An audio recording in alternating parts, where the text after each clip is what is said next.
you about that. Like, what adjustments, like where do you feel like people have to look at, like, what would you tweak in like a chuck in a truck business so that it truly is franchisable? Like if you were Yeah. to consider that kind of a paradigm. Well, we spend a lot of time and energy up front and resources and investment into the branding. I'm passionate about the branding that our teams put together. We have an incredible team. I'm not gifted in that area. And so it's an entire team internally and a couple outsourced people that help us with the brand. And so you do want to be recognizable on the street and in front of the consumer, and one that looks professional and one that looks upscale and all those good things. So I'm biased, but I'm proud of what our team has done within horsepower with respect to the branding.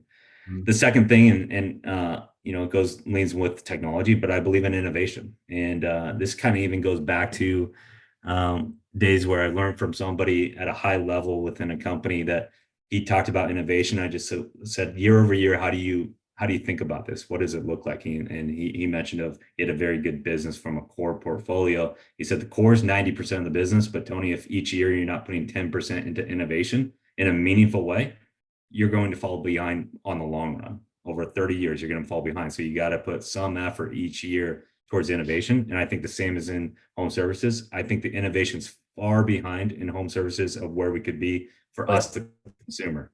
They figured out rideshare with Uber, right, and Lyft. They figured out lodging with Airbnb. Where have they really figured out something for us, the homeowner, that makes it so easy for us to get the plumber to come out or somebody to come out to help repair something or to maintain something or replace something? It's not easy for us. I mean, that's just the reality as a consumer. And so I love branding, innovation, and then just simply making the process, the operations, the marketing, the sales, the playbook within the system, Yeah. continuing to focus on how to make that as easy as possible.